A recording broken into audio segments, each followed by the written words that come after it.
Hello and welcome back to the Spotlight Games podcast for episode 149. Today, we're finally doing our full spoiler cast for Metaphor ReFantazio, and we might be getting a Switch 2 this week. So we're going to talk a little bit about that at the end of the show. But joining me this week, 2 weeks in a row, as part of his comeback campaign, Cayman Doherty, the dumpster boy. How you doing, Cayman? Oh, brother. I am Patrick. I'm on a fucking tear. Yeah, dude. Tell us about the tear, brother. I'm on a fucking tear, dude. Let me just double check this count real fast. But I've platinumed 7 games, and it's January 14th. I've been platinuming a game every 2 days to start the year off. So. I mean, that is quite the record you got going. Do you think by the end of the year you're going to get to what, 165, something like that? Platinum. I platinumed 50 last year. The goal is to beat it. I want to beat 50. Okay, so I believe you can. You know, we have a goal at this channel to beat a number from last year, which is the number of subs. Last year we got 139 subs. This year we just want to beat it by 140 subs by the end of the year. So if you're out there, you want to give us a sub to help us beat our goal, we would so appreciate it. But also joining us this week, we're not going to go right into shill mode. Also joining us this week, Eric, aka MrTheHuman, back on the show. Yeah, from 2 weeks ago. How you doing, Eric? I'm doing all right. I had a crazy day at work to end my day, but otherwise, want to talk about it? No, no, I don't. Okay. No, my job is easy for the most part, but every once in a while it gets frustrating. Sure. It catches you off guard. You're like, wait, I did not sign up for this, but I'm doing good otherwise. Pretty chill. I'm excited to talk about Metaphor. I've been taking notes since like October when the game came out. Yeah. Was it October? Yeah, it was October. Yeah. Yeah. God. It feels like it came out so much longer ago than October, but that was only 3 months ago. Yeah. I mean, it also doesn't help that I played, so Persona 3 came out, and then I played that for a while, and then I got distracted, took a break like I do basically from every Atlas RPG. And then I came back in like September and beat Persona, and then I think like 3 weeks later Metaphor came out, and I was just like, I've just been hanging out with a blue-haired anime boy for so many hours of my life in the last year. That tracks. I would say that tracks. Well, we got a lot of video game stuff to talk about because this is the Spotlight Games podcast, where each week we spotlight the latest and the greatest in the world of video games. You can get it by subscribing to our YouTube channel at Spotlight Games Pod, or by searching for Spotlight Games in your favorite podcast app. And hey, you can be on the show by tuning in as we record live Tuesdays at 8 p.m. right here on twitch.tv/Spotlight Games Pod, just like our sweet Cognitive Clips is. He said October to now was about 4 years, which I couldn't agree more. And also the JK Games podcast saying, what is up, fellow gamers? If you're like them, you're going to follow us on twitch.tv/Spotlight Games Pod so that you're notified when we go live, so you can be part of the conversation. Spotlight Games streams are back in full swing. Last week, I streamed Balatro. What's next? Who knows? I know at some point soon, I'm going to be streaming a playthrough of Jade Empire for no reason. Also Thursday, we might do an emergency podcast if the Switch 2 is announced. I promised Cayman I'll play Going Under, which we're going to talk about here shortly. We got plans, but we don't know what we're doing yet this week, but we're going to do something, I'm sure. And then also join the Discord. We got a fun little Discord where we just goof off about video games together. Eric is there. I'm there.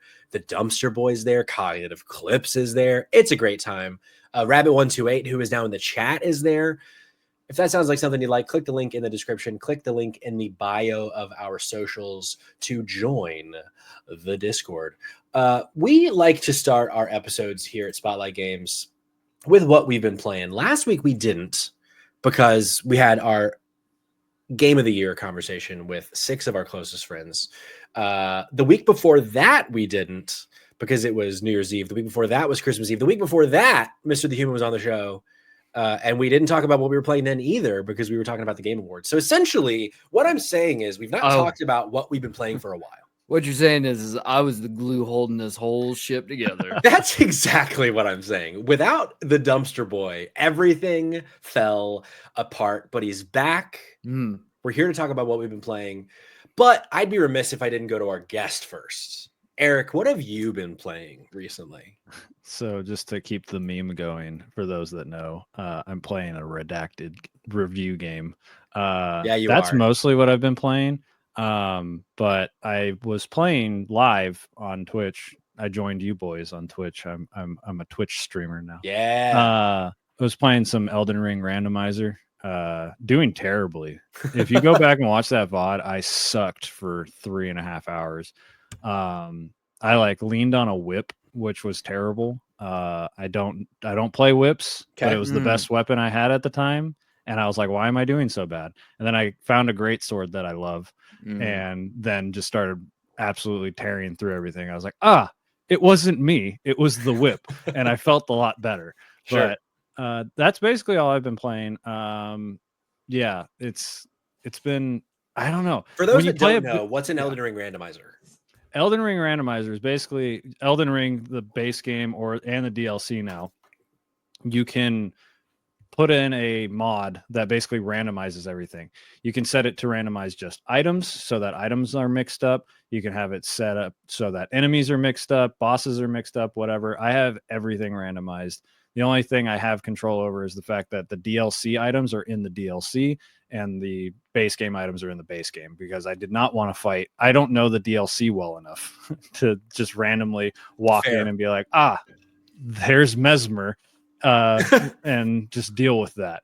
So it's been cool. The randomizer is really, really well done. I've on and off, when I took a break from like Metaphor and stuff for a couple of weeks, I did some randomizer like multiplayer runs with my brother-in-law, and those went a lot better than my live stream. But it was my first time talking and playing a game at the since, I don't know. I think it said the last time I streamed was 7 years ago. Wow. So, yeah, it's been a minute. That's about as long ago as it was that my nose bled so bad I had to put a tampon in.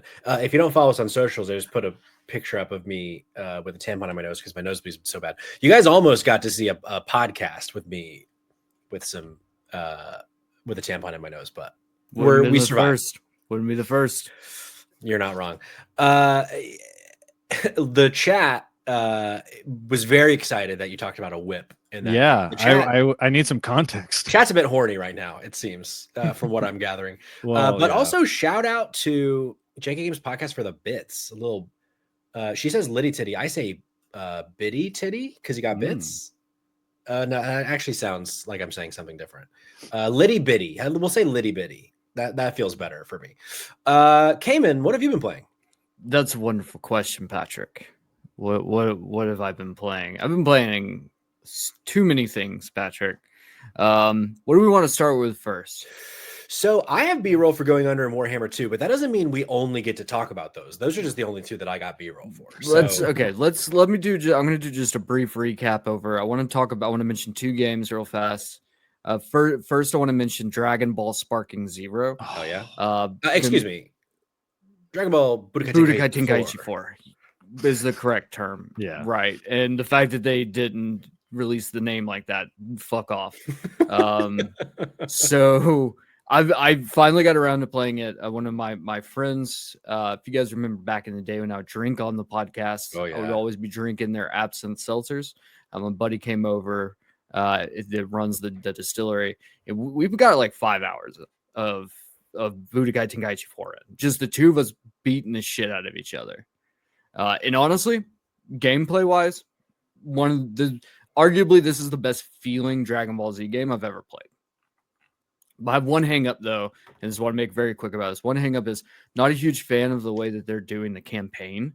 Okay. It feels very disjointed.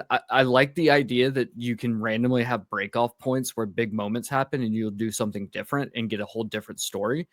Is really cool.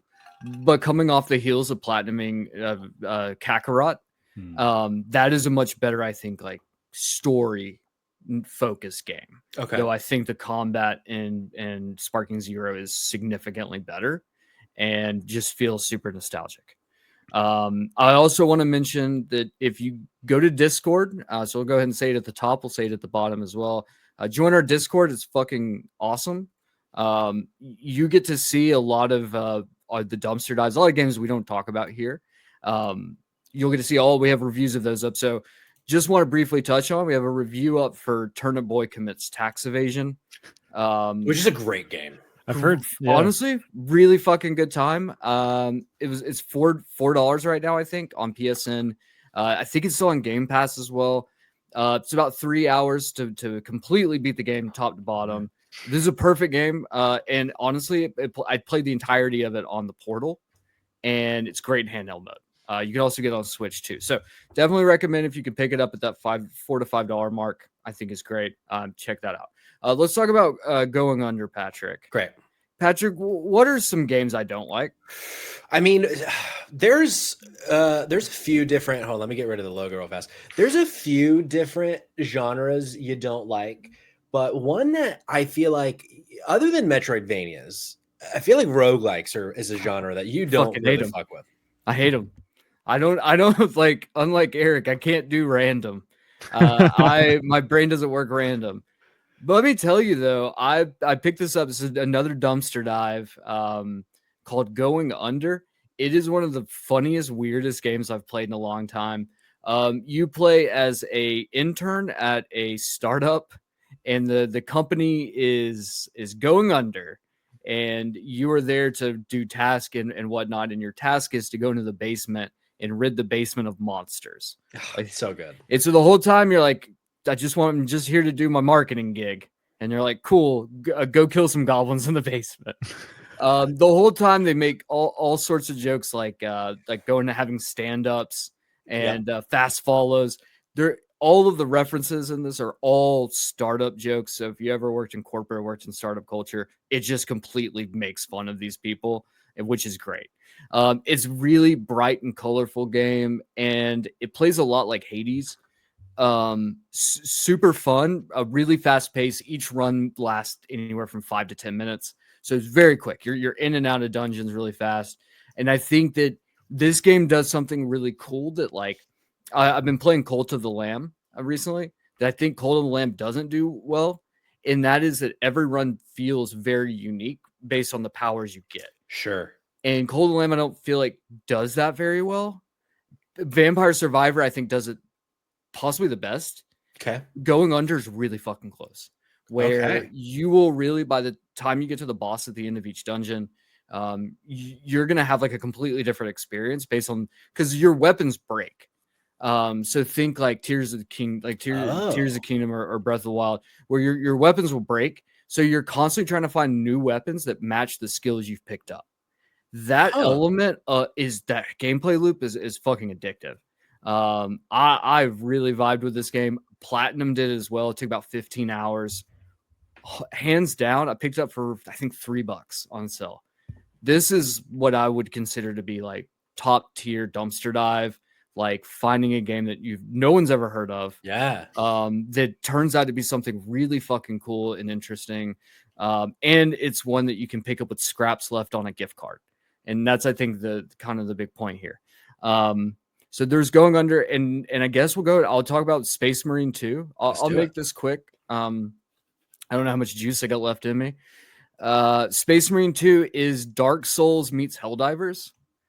It is fucking bonkers, but also Dark Souls meets Helldivers meets Dynasty Warriors. There's thousands of enemies on screen at any point. It's all you really have to and the Dark Souls part is you really have to master the parry system. Also, the game is brutally fucking difficult. Really? I didn't realize that it was a hard game. It is. Well, I say it's brutally difficult. You'll be fine playing it on normal mode. That's kind of the recommendation is, I think, to actually play it on hard. Okay. Because they want it to be even harder. Like, it needs to be brutal. I'm playing on normal. So if you play it on easy, it'll be much easier. Okay. That being said, there's no easy mode on the campaign, on the what they call operations, which are like, if you think of Destiny, like dropping into random missions with a fire team. They have those here that coincide with the main campaign, so you can kind of jump in. You follow your main campaign with Titus. And then you have your other where you can pick from, I think it's 5 classes, each play drastically different than the next. One thing you always rely on is your parry system. You really have to master that. And then learning how to like use your abilities along others.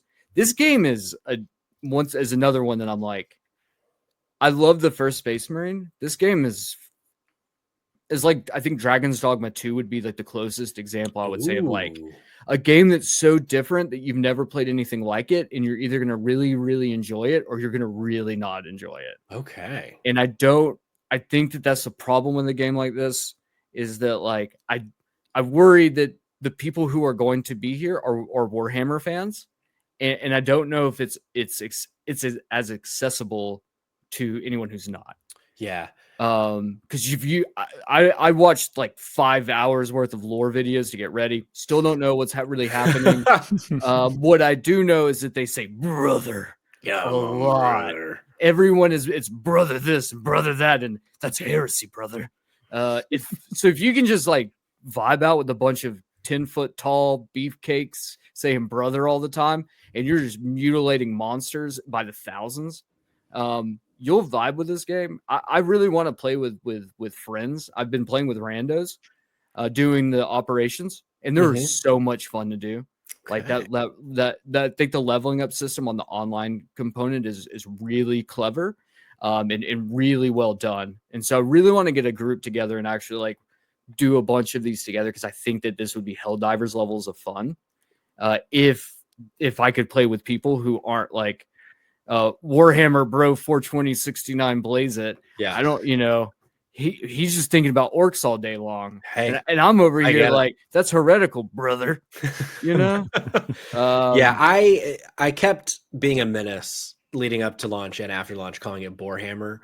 But hearing you talk about it does have me at least at a point where I want to keep my eye out for a sale to give it a shot. Like hearing the Helldivers comparison, especially, is like, I think for most people, I would say a $30-$40 price point. If you see it on sale for that much, pick it up. There's so much content here. And I think that the thing too is we joked all the Borehammer jokes. This game, if anything, is not boring. This game is balls of the fucking. The closest I think you say is like, just think Gears of War, frantic, dark, violent world. Okay, like, that's very Gears of War. You're just constantly killing things. Like, there's no slowing down. We have a question from the chat. Friend of the show, Johnny DeCrossa, asks, does he have to play Warhammers 1 through 39,999 to know what's going on in 40,000? So what I would say is to really understand, you don't need to play 1 through 39,999. But I will say is there's a 5-hour lore video. No, maybe don't do that. But I will say there is some very interesting things about Warhammer that I've learned over the last few weeks. One of those is I might become a miniatures person. Ooh. But considering I can't feel my right arm and I am right dominant, I don't know if that's possible at the moment. Maybe your niche can be painting figurines to make it look like a kindergartner painted them, or with my mouth, or which also would probably look like the kindergartner. Just saying, there might be a market there. As for what I've been playing, I don't really have much of anything new to say. I went back to Rebirth, partially inspired by Gianni in the chat, to finally finish that game, because I've been just slowly working through it since it came out around this time last year. And I'm like knocking on the door of credits. I thought I was like getting to the last like mission, and then I realized I had like 4 more hours left, but still I'm getting close. But I'm enjoying my time with that. And then I'm so Balatro pilled right now. Like, I'm playing it so much on my phone still, now that I got that on mobile. And I got to another hand where I could be throwing up like 1 million plus per hand. And I was like, it just feels so good. It feels so good when you get to that point. But other than that, I've started playing Citizen Sleeper, but I'm going to talk about that next week. I don't have enough to say yet. I wanted to play that leading up to the second's release later this month. So maybe I'll have something to say next week. Join us then Tuesday, 8 p.m. Eastern time. Any final thoughts on any other games before we jump into the topic of the show? No, I just want to make a note that my dog is right here. So if people are watching this with video, he's on camera right now. He's recovering from a surgery. So if you do see a brown blur or stretching or shaking or anything like that, it's because he's hanging out in my office. Forget the blue blur. At Spotlight Games, we have the brown blur. He's slow as hell. I love it. What's his name?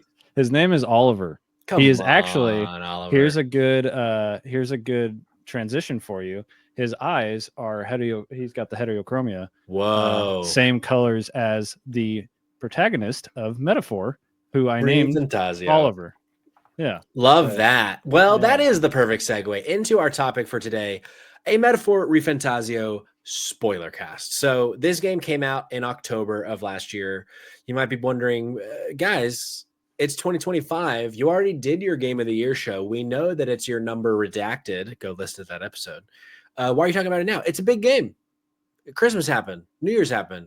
We want to talk about it, so we're doing it now. So this is our warning for anyone out there watching, listening.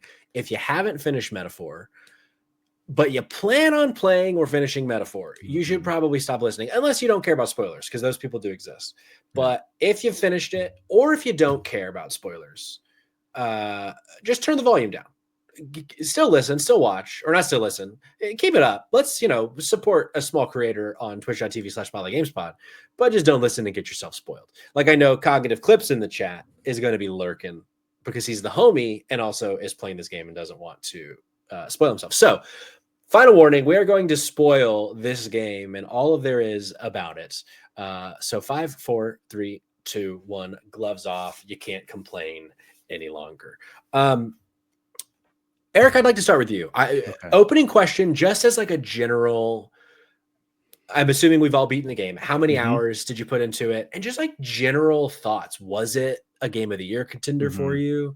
Those kinds of things. Let's just kind of set the stage for our thoughts to start the conversation. So this was my number one with a bullet Game of the Year by a pretty wide margin. Okay.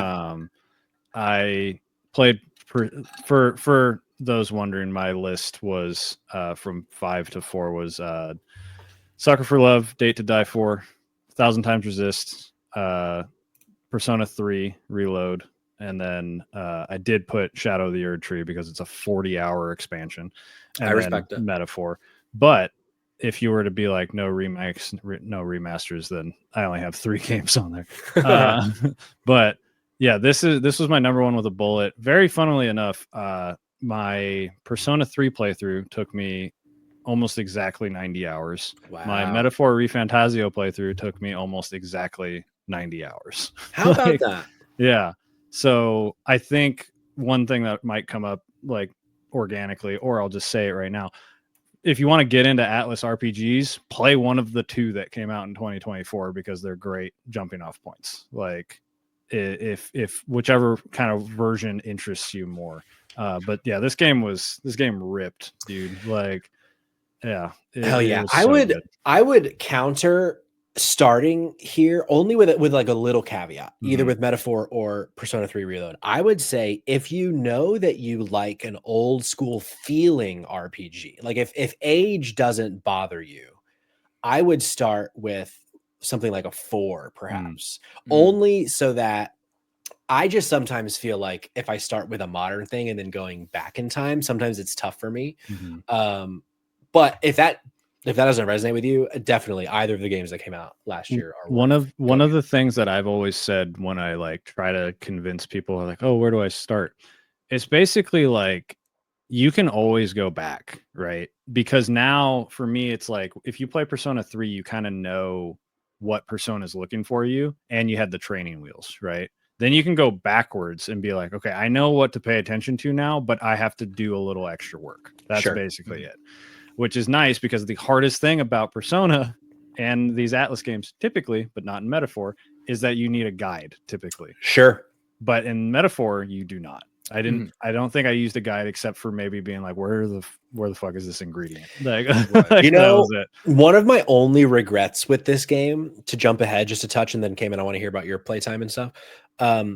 when I was chatting with you both in Discord, because you guys came in and already finished the game by this point. Eric, you were well ahead of me. And I was talking something about like a certain time of the game or something. And I was afraid that I wasn't going to be able to max out all of my bonds. And you said like, I haven't used a guide at all. And I wish I had brought that up sooner and heard you say that sooner, because I've played every other Atlas game other than Shin Megami Tensei. I just assumed I would need a guide. So I was using a guide my whole playthrough. And now in hindsight, I realize, like you, I didn't need a guide. And I kind of wish I'd played without a guide, knowing that there will be plenty of time to max out everything that you need to max out. Because I ended up having like 10 or 11 days left over of just, all right, I guess I'm just going to go to the sauna again because there's no one to talk to. There's no dungeons to do. I've done all the extra stuff. But I sat on a bench a lot those last couple days. Sure. Because at least it was an interesting conversation with Gallica. That was like it. I was like, all right. Cayman, how about you? If you guys tuned in last week to our top 10, you heard where this fell on Cayman's top 10 list. For me, it was my number 3 of the year. But yeah, Cayman, tell us about your time with this game and your overall thoughts. Sure. So time with the game, my first playthrough was roughly 100 hours, maybe a little bit more. Second playthrough was roughly 30 hours. It culminated in a total of 130 between playthroughs 1 and 2. So similar to you, Patrick, my first playthrough, I used a guide, and that's I think one thing that like a lot of people I think will be like, you should use a guide to play video games. You should come in like, okay, if you play a Persona game or Shin Megami Tensei, it's understood that you normally use a guide. To Eric's point, you are correct. They give you way more time than you normally get, and I don't know if anyone knew that in the beginning, but because the game is hundreds of 100 plus hours or close to 100 hours for one playthrough, it's kind of hard to tell everyone at the same time like you don't need a guide. Right. We all kind of started in the same place, but I don't think it's wrong. I think if you are new to one of these types of games and you're starting with Metaphor, I'd probably still recommend using a guide. I think you're going to get the best experience out of it. And that's actually like part of the enjoyment. I platinumed the game. So not only did I beat the game the normal way, but I didn't beat the game like a complete and utter asshole. And the second playthrough, the platinum playthrough, no guide was used at any point during that playthrough. Amazing. Because I sat down and I like jotted down notes on like specifically the strat I was going to use and everything that I was going to do to maximize this for one fight. So this is probably worth backing up. New Game Plus, you get an optional level 99 super boss called the Red Dragon. You only get it if you play New Game Plus, and realistically, you probably could beat it maybe a few levels lower, but you need to be about level 60. Okay. So my second playthrough was maximizing only one stat for all of my characters. So I was just like mainly focusing on one team, and that was it, and leveling them up, and then one stat for the protagonist, and that was a maxed out strength. That was it.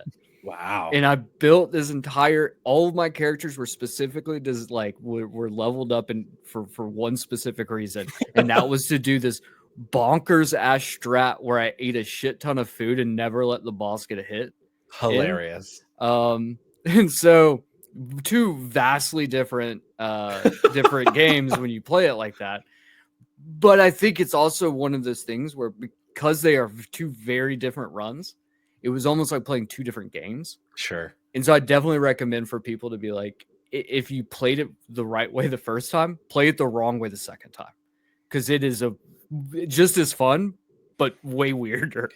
Yeah, I definitely at some point want to do a New Game Plus run so that one, I don't have to do a walkthrough, and two, to really kind of explore the different archetypes, because I feel like I didn't, especially for the protagonist, once I unlocked the like prince or whatever protagonist, I was like, oh, I'm kind of not looking back. And there were certain things that I unlocked, like, because I was like, oh, okay, I got this because I was trying to, with a different character, like, oh, that's a good power. I guess I'll learn that with the protagonist just so that I can have that one power.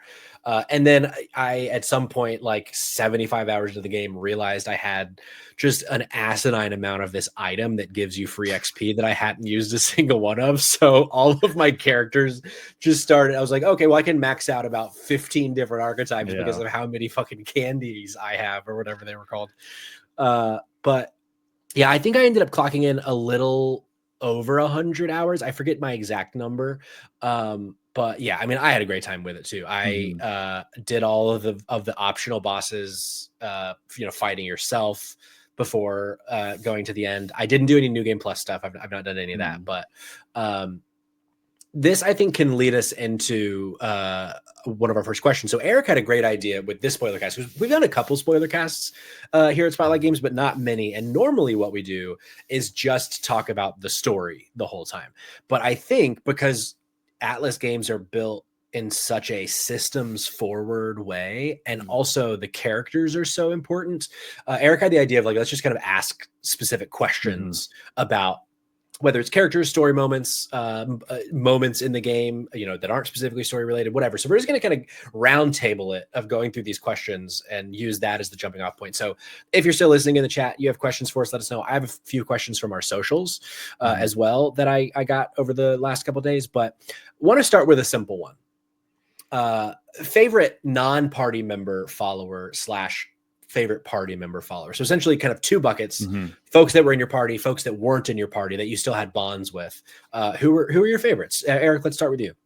So I went with my gut here. There's not like a wrong answer because Metaphor finally got it, right? Like every single follower, confidant, social link, whatever you want to call them, is like at least A tier or above. Like there is not a bad story. There is not a pain in the ass like thing you have to do. None of it is really cringy. There's not somebody that I'm like, I'm just leveling you up because I want your ability. Yeah. Like every time it was like, oh, they're available. I was like, hell yeah, let's go. Like this is great. But my gut instinct when I asked this question, I was like, Katharina is really good. One of my you beat her ass like 4 times, and every time she showed up I was like, just because at this point I didn't know who was in the party, right? And I was like, just get in the party. What are you doing? Like I was like, you're gonna fit in, you just need to just be in the party. Yeah, because I was already picking up on the fact that I was like, seems like we're getting one person from every tribe, and I was like, come on, Katharina, let's go, like join up. And I was surprised that Katharina never joined the party, for sure. Yeah, this is a, like, if they ever do a re-release, that is a guarantee will be a change, is that she'll be like recruitable. I think she'll have like a quest and stuff, like it won't be as story heavy, but like they basically give you her at rank 8, right? Like, that's what it's like.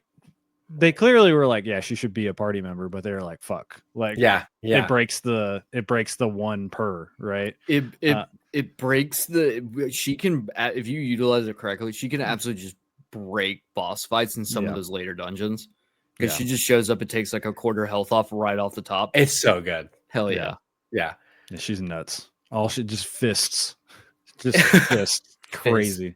But yeah, she was my favorite. There's tons of good ones and stuff, but she's the one that really stood out to me. I will just also say Maria is like, I loved Maria's. I've never ranked a like social link faster than Maria, because I was like, Atlas, if there is a child confidant social link, whatever, they are so well written, it's ridiculous. For sure. That one I got really frustrated with for my own mistakes, because I realized I don't remember which skill that you need, whether it's like bravery or intelligence or whatever that was for Maria. I was like so underleveled by the point in which the guide I was following told me to start talking to her again. So then I was like all panicked that I was going to get way behind on my confidants, but I didn't get to continue the story with her for like 20 hours because I was like that low on my whatever the social thing was. And so I was so glad finally. And then the first time I get to talk to her again, I have like 8 different pictures to turn into her and like so many things from my travels to update her on. But yeah, she was definitely a highlight for me. So fun fact about Maria is on that New Game Plus run, there's only 2 followers that you even need to focus on. One of them is Maria, getting her leveled up as fast as possible, specifically because she has the ability at rank 8, I think, rank 6 or it's either 6 or 8, where every recipe you cook, you get double the amount of food. Oh yeah, and you can abuse the fuck out of that. But great follower and such a great story. Yeah, I really liked hers. Yeah, you're right, Eric. I feel like Atlas really knows how to do really good storylines with kids. Like I think they of the like Nautica appreciate storyline. it. Yeah, for sure. So Katharina was your favorite non-party member. Yes. Who is your favorite party member follower, Eric? Okay, so that's a really like such a hard question. I went with my gut and said Yufa. Like, Okay, because there is something. Or have we played Fire Emblem Three Houses? I have not, but you can spoil something. So no, it's not anything. It's just one of the characters, Petra. Like any character that is like from an island or another culture that is like brought into like quote unquote modern society and is like so like open about it and like wants to explore and wants to like it instantly is like A+, love it. And like their speech pattern and everything like that, like but Yufa on top of all of that is like in basically there's no romance options in this game like there normally is in Atlas games, but Yufa is about as close as you can get to like a canonical one in my opinion. Like there definitely all the other like adult like women in this game definitely like show interest to the MC who we can call Eric because that's his name in French. Eric. Yeah, Eric. But his name is Will in the English translation. But that like they all show interest in stuff. But like the dialogue choices you can have with Yufa and stuff are so interpersonal compared to everyone else in the game, except maybe Gallica, that it feels like that's like the canonical thing. But the one that touched me the most is like Basilio. Like him and Dell might be some of the best written stories that Atlas has ever done. You're starting to tread into my answer. Yeah, let's hand it over to Cayman. Okay. Cayman, let's start with your non-party member and then your party member. Their combo package. It's Fidelio and Basilio. Yeah. Those two. God. Motherfucker. Yeah. That was heartbreaking stuff. And when you go through Basilio's story and you learn about how they were like tested on and they're like lab rats and you have to kill one of his friends because he's gone too far. It's just character's heartbreaking. Yeah. That whole story is heartbreaking. And also the voice actors for the two. The voice actor for Basilio is like on another level. Dude, I honestly, Fidelio's voice actor, I was like, I just He's want great to too. hang out with me because like this guy can narrate my life. Yeah. Like, just such a great, just two beautiful Scottish accents. But just the brothers. And I think what they do really well is when you get them not in party, but like at least when they're with you, they're having this crisis of conscience moment where they see Luis, who's the main antagonist, and they see what he's doing to make the world better, and he's doing it through violence, and they come from violence, and seeing the protagonist in his party like helping people. Like, the main through line is we're here to help. That's it. We're here to make the world a better place by helping the world become a better place. And then them like personalities shifting and changing when they see that there's another option. It's just such like a beautiful moment. And with all of the big things that happen between the two of them leading up to, the big thing. I just think it's one of Atlas's like trademark things on turning crises into like powerful, empowering moments. And like I think this was one of the most successful here outside of like Troy Baker. I forgot the character's name. Persona 4. Kanji. Like his big story too. I think like these two would be like probably my two favorite like moments like that in their games. But man, I fucking love those two. So good. Once we started, like when we start getting in the point of the game where Basilio and Del are like following you and they're kind of, working for Luis, I'm like, if I know Atlas, so at least one of these guys has to join the party. And I was so glad that one of them did. But the way that it happened, like jumping ahead to one of my favorite moments of the game, which is another thing, like that whole arc with Del and just like the way that they capture that. And then the archetype coming out, it's like, oh, it's all so good. But we'll get to that. Basilio's awakening scene is the best in the game. It's so by good. far. It's like, so good because everyone else has these grandiose speeches, yeah, and he has one sentence, and that's it. And it's just like I literally like showed it to my wife the day after it happened, and I was like crying again. I was like, that was a moment for me because I played the majority of this game on the Portal. As that was happening, I was like, God damn it! I wish I was on the TV for this. This moment is just so good. I wish I could see it in 60-inch glory or whatever. For me, Basilio, it's between Basilio and Heisma's in terms of my favorite party member bond. Heisma's story I thought was so well done. Him just like with all of his stuff with his son and like being kind of kicked out of his tribe. And like, I don't know, it just like so much of that story felt so heartwarming to me, even though a lot of it was kind of very like melancholy. And especially at the end, like once you max it out with him and he's like, you're a bit of a son to me too. It's like, oh, stop it, Heisma. He's the dad of the group. Yeah. And just like when I was looking over these questions before and making sure I had notes. And I was like, just thinking about like, honestly, one of my favorite moments in this is when you get to fish with Heisma. And it's not even a story moment. It's not even required that you do it. But just getting to hang out with Heisma fishing and like the way that he interacts with you during it is like a father-son, like a father teaching his son to fish. Yeah. And it's just such like a really sweet thing, especially as you're going through maxing his bond and like seeing the two of those together. It's just really well done. So well done. And then for me, my favorite non-party member follower, I really liked the Brigitte storyline. I liked how she was very like, she had so many walls up and was like, fuck you, I don't want your help. And then you like take care of her dog and she's like, what? No, fuck you. And like, there's just so much, she's like pushing back so hard from liking you. And then even when she decides to like you, she's still kind of like, fuck you. It's just, I really liked that kind of the way that ended up kind of coming to fruition there was really fun for me. Really the only one, Eric, you were saying earlier that like there was kind of no skips for you. The only one for me that I didn't feel like worked very well for me, surprisingly, was the Juna storyline.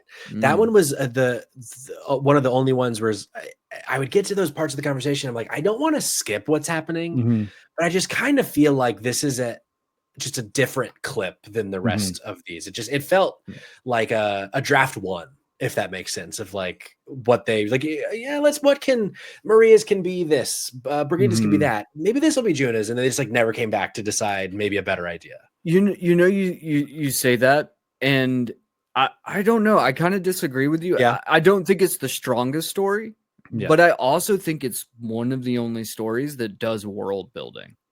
Fair. Because that's a good point. If you remove her story, like an entire race, like you have any context for what this race is, it's just completely. That's a really good point. Which I've actually kind of really dug the idea that like her, because she's the most famous and popular, and that like she doesn't need to have this grandiose like moment like some of the others have.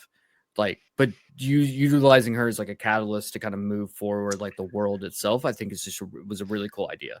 That's a really good point. I was afraid that it was going to go into just like a retelling of Rise from, was that Persona 4? It was like, okay, she's a pop star. She's, people coming up to her and saying hi. But that's a really good point of like the world building of her people. That's another thing is that her story is so intertwined with the game itself that like her followers' story can be more focused on just like the things happening around her instead, because her growth happens during the game. You can't miss her growth, right? Her sister fucking dies. Like, right. There's tons of different things. There's the reveal, like every reveal that happens from the port to Altaberry is like all focused on her. Like everything is like affecting her, right? Her joining, her finding out about her sister, like all this stuff is like so much. And then she's kind of got like from Persona 5 Makoto, who's like one of my favorites, but her story is so, people like shit on her story. I'm like,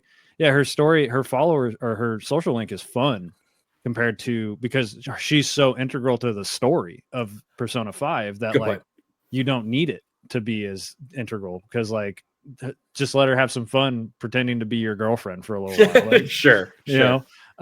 But Juna's is definitely not the best, but I think it's the Nydia, right? Is what tribe she is. I forget. I think it's the Nydia, and like we have one other Nydia follower, which I really liked Alonso's too. Yeah, his is cool, but we don't learn anything about the Nydia through that. We also hardly ever meet any Nydia outside of them too. So I think we have a confrontation with another running candidate. Right. It's like we're the only other character that we have really any like one-on-one time with. I believe. Yeah. I did think it was funny at the end of the game because like you said, Alonso's really the only other one other than it's Juna's sister, where he's like, yeah, you want to see me in my little baby form, but it's not happening. I was like, that was very funny. And I'm very curious if you get him maxed out before you find that out about Juna, if that's still the same dialogue, right? Because otherwise it would make no sense. Right. Interesting. That is a good point. Maybe not. Couple quick thing. New chatter, first time chatter, Zero Gravity 7 says, "Wow, Cayman is so handsome." Also, hello everyone. They're not wrong. That's my brother-in-law, Alex. Hello, Alex. Hell yeah. And then Jake Twitching in the chat. If you're still here, dim spotlight boys. Thanks for being here, JT. Next question. We kind of touched on it a little bit, so we don't have a whole lot more to say. We can jump to the next one quickly, but I think we're gonna have some more stuff to say. Favorite moment or moments of the game. I'll start out with a couple for me. Obviously, the Basilia stuff that I already talked about. The one other one for me that really has stuck with me a lot is kind of how the wrap up of like the opera sequence was of when you first try to kill Luis. It has big like Ocean's 11 vibes of like, all right, we got a plan. This is how we're going to do it. And then everything seems to go off without a hitch. But then there's that moment of like, oh, Yuva can't call the spear back or whatever. So like maybe something went wrong. And then you get to like fight him kind of for the first time proper. But that whole like 8-hour sequence of like going into the whatever arena, working your way through there, getting in place, doing it, and then fighting Luis. That whole sequence was a lot of fun. And there was a lot of really good story shit in that area. Go ahead, jump in. If that moment to me felt a lot like Persona 5. Like it really felt like an evolution from a lot of what we saw in like the beginning days in dungeons. That's a really good point. Yeah, everything surrounding Luis from his ship to the opera was all like just here's a little chunk of Persona 5. That's a really good point. I didn't even think about that. And dude, like just side note, there are so many references and stuff to other Atlas games that it's crazy. I had a crazy theory when I saw Yufa for the first time in her actual get up that I was like looking at her and I was like, she looks like Fuka from Persona 3. And then like what happens later in the Dragon Dungeon, I was like, are we going to get a reveal that like personas are like Persona users were the ancient heroes and I'm going to like lose my mind later? Like it didn't end up happening, but it did end up happening, but they do kind of allude to it because when Juna maxes out her thing, she becomes the Persona master or whatever. Right. And Yufa literally summons personas, but I think they're more of the demons from Shimigami Tensei. Sure, but they're kind of laying it on thick, and then especially another one of my favorite moments. But we might want to put a pin in that one is toward the end of the game when you're transported to Shibuya Crossing. It's like I was expecting once that happened, I was kind of expecting more like that to happen. But I think let's put a pin in that one, unless that's one of y'all's favorite moments too, and we can kind of unpack it there. But Eric, what are a couple other things that jumped out to you? Yeah, we can definitely put a pin in that because that is like one of my few criticisms of the game is like what you mentioned there at the end. But I think like it's kind of cheating to just say the final push, like that cinematic that you get when you're like after you've beat Luis for like you've beat like the angel Luis or whatever, and then go into that whole thing of like you basically think your whole party members everyone's gonna die. And I'm over here like Stroll's been having death flags for 10 hours. I was like this, and then he's the one that jumps into the I was like, bro, if I was like losing my mind, and it was like one of my favorite moments of video games, and it was crazy. But a more simple one is just that scene with Heisme and the Duchess when he's like, your pain that you're feeling about your lost child, this is not how you're supposed to live. And like when he's like, I know the pain of suffering, like losing a child and everything like this, I was like, they are writing one of the best video game characters ever right now. Like he just gets better from there. But that monologue he has towards the Duchess about loss of a child is really crazy. Yeah. Really good. Yeah. And then what I did mention, the Dragon Temple, when you walk out and it's just Shinjuku, I was like, hold on. Yeah. What is happening all of a sudden? Like, where am I? And then apparently it's a reference to another Atlas game. It's not Persona or Shimigami Tensei. It's another game. I forget. But it's literally like, apparently Et Ria is a full-on reference to that other game. So Etrian Odyssey. Yes. So that's what that reference is to. Yeah, apparently. I don't know. How about that? I've never played Etrian Odyssey, but I do love all the little references they have to everything. But yeah, those are my quick ones. Not to dwell on them too much. Cayman, how about you? Did we steal everything? Pretty much. One of the biggest things for me is the Heisman's story, obviously.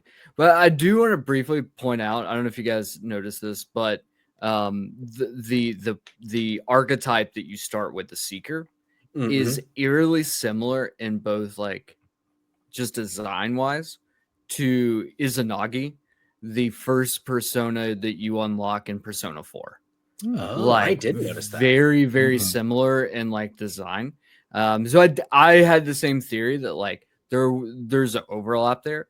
I'd love to see more overlap, but I think we're just gonna jump straight into like one of the biggest spoilers of the game. Sorry.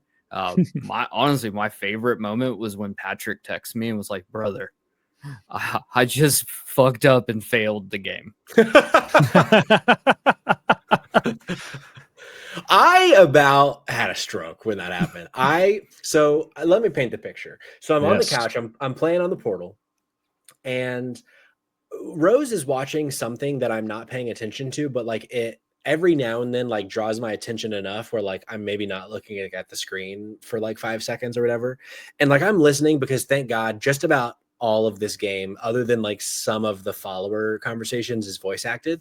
So there'll be times where like maybe I'm not looking directly at it, but I'm still listening and I'm getting the story and I'm not feeling lost. But we're at this moment where, because you have this mysterious voice throughout the game, which also I really love that ends up being your mom. That was a cool. That whole reveal of the middle, like the temple being where people's archetypes awaken, was nuts. I was like really losing my mind. Yeah.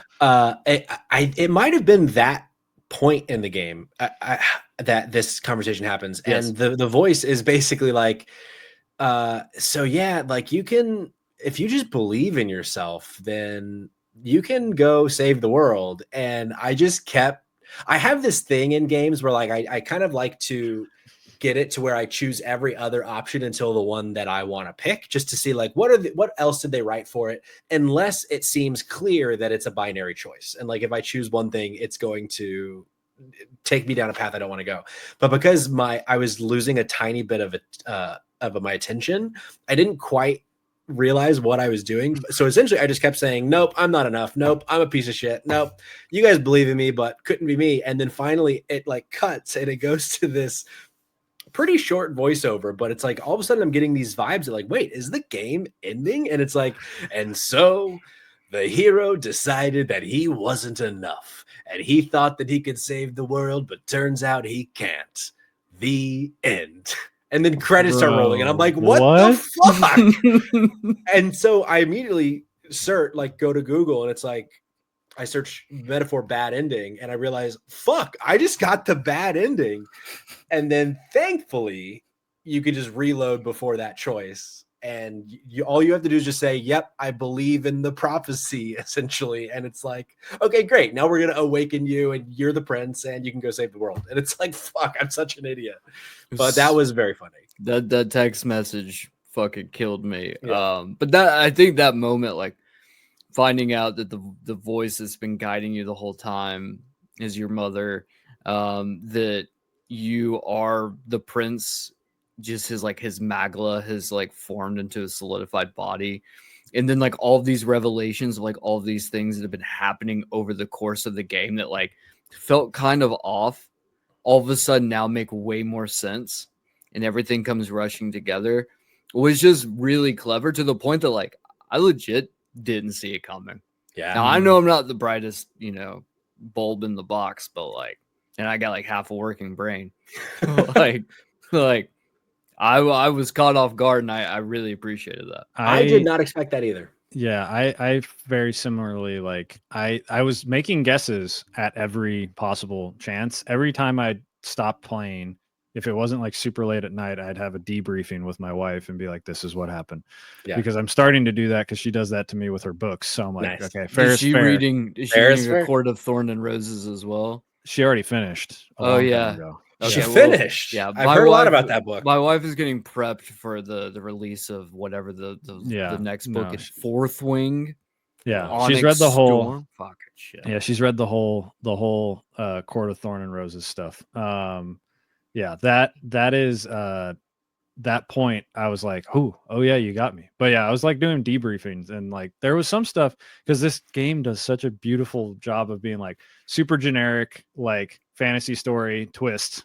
Mm-hmm. Okay, very very similar plot beats twist. Like right as at every point of feeling like I'm a little bored, they're like, no, you're not. Like, yeah, like get back into it, and you're like, all right, sick. You got me for another 10 hours. Let's go.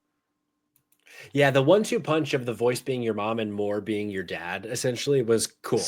Of like, from the beginning, it was like, this is a fantasy story, and it very much was like kind of giving you its message at surface value, but it was a very good message. Mm-hmm. So I was kind of surprised that it ended up being, like kind of the main premise being, you are this like manifestation of this character of this book that the prince was reading, but because he didn't have the power to save the world himself and goes into this coma, he's like, I'm gonna manifest this other being to be the hero of the story. Is just so, I really liked this kind of just general idea that like the fiction that we consume can inspire you to change the world. Mm-hmm. I think is a really cool, like just general message of this game. And I think with Persona games, sometimes their message can be a bit,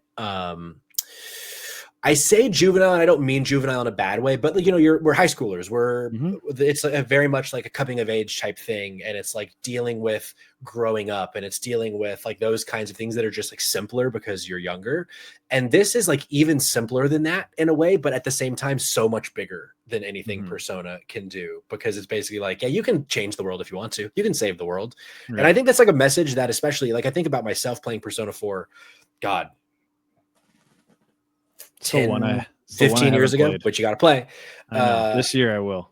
And not 15 years ago. That's way more. But like in a time that I'm like just learning so much about video games and like narrative in video games, but Persona 4 being kind of my first really huge JRPG, I think about like Metaphor being someone that's younger's first JRPG is like, this could actually have like a really profound impact on somebody in that way. And I think that's really cool. Yeah, it'll ruin people's perspective of a JRPG though. Sure. Because like It's very similar to like Baldur's Gate 3 kind of like revolutionizing what a CRPG could be, right? And like Elden Ring being like, this is what open world should feel like. Yeah. It's like everything else after that, you're like, how am I supposed to go back and play another massive JRPG that's not as good as this? Like, Well, I know there's going to be ones, right? But like, for sure. it's going to be so hard to think about.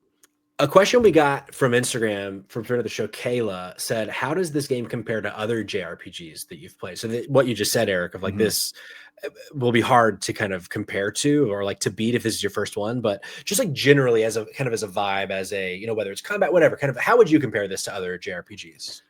So I'm not the most like, I'm not the biggest JRPG like person, period. Like, honestly, I don't, aside from Baldur's Gate and Persona, prior to this, I have not played like really, really long games. I have a podcast about short games, damn it. That's like, true.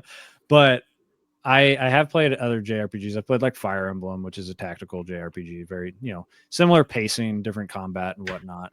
But I think the one thing that this is like so nice about is just how easy it is to play with the game, right? You know, I messed up early on and I was indecisive on magic or strength, so I was like equal the whole way through, which turned out fine, but like I could have been a lot better. Sure.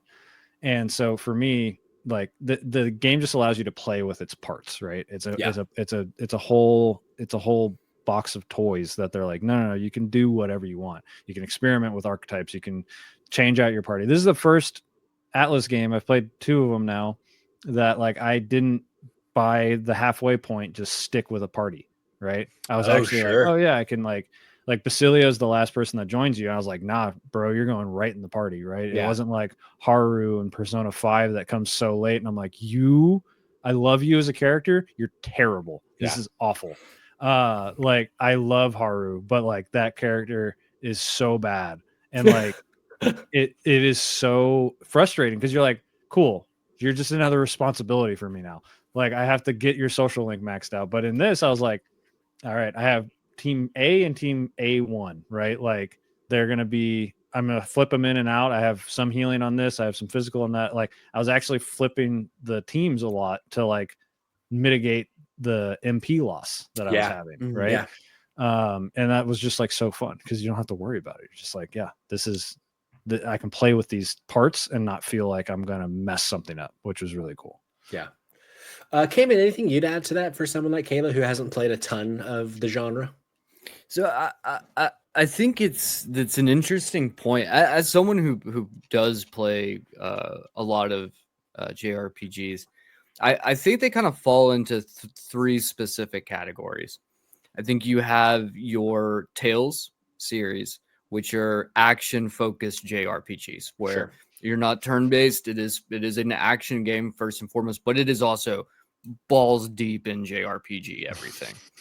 And then I think you have your Final Fantasies / Dragon Quest, where it is a traditional turn-based system and is going to be more of what your traditional JRPGs are.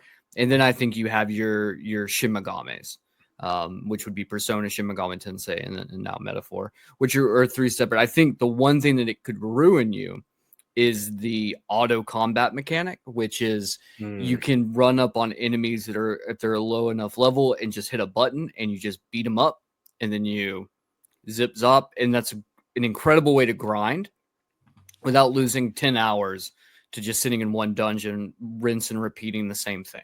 Mm-hmm. And I think that could spoil you. That's why when we were talking earlier about like, where do you start if you've never played a Persona game, I kind of side more with Patrick on, if you were going to play any of them, I would start with 4 or 5, specifically because I do think this one specific mechanic could ruin you. It really could. Like, but the reason that I always taken the Shin Megami games and separate them from a traditional JRPG is because of the calendar system. Yeah. Because that system alone is so unique to this particular type of game. And you don't really ever see a lot of crossover with that mechanic in other JRPGs. So I don't necessarily think that this could ruin you or spoil you or turn you off. I think that this is a very unique subgenre within a subgenre. I don't know what we'd even call it at that point. The rabbit hole that we just went down.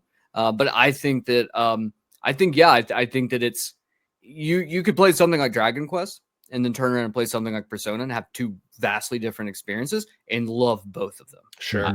Because I have personally. And Tales as well. Tales is one of those. Grand Blue, I think, is another game like that. That are like they're all very unique. I would say if you've never played a JRPG, that like there's really no good place to start, but there's also no bad place to start. And I think that's the thing is you just have to take a leap. I could tell you what my favorites are. Patrick could probably do the same with Eric, but like when it comes down to it, you're diving into a JRPG, it's really just fucking you. It was easier when we were kids because we had Blockbuster, right? And you just go to Blockbuster and you'd be like, this box art is cool as fuck. Now I'm gonna play this game, and then you do, and you're like, holy shit, I fucking love Katamari Damacy. What the fuck is this, right? Yeah. And you could do something like for me, it was playing Final Fantasy X. It was my first JRPG. And so like being like, holy fuck, what is it? This is so unique and different. We don't really have the option anymore. And the truth is I think this actually has better. I know one of the questions is pacing. Yeah. I think this is the best paced Atlas game probably by far. Yeah, let's jump to that. That's a great segue. So I feel like one of my big complaints usually with a JRPG is pacing. Like I've been having that problem with Rebirth of like, the story is so fun, even though I don't really understand anything that's happening in Final Fantasy VII Rebirth. And the combat's fun and the world is amazing and it's beautiful and there's so much to do. So much to do, in fact, that now it's starting to detract from my experience because there's so many fucking things that they want me to do.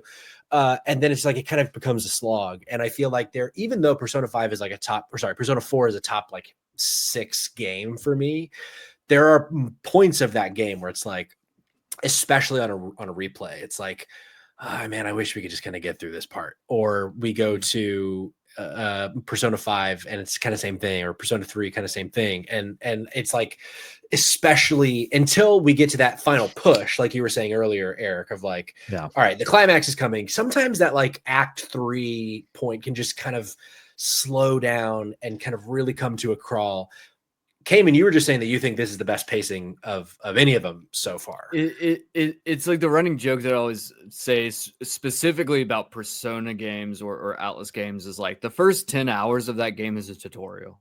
Mm-hmm. And the good news here is Metaphor, the first 3 hours. It's so fast. We got 7 hours off of the tutorial, but you didn't lose any of the game either.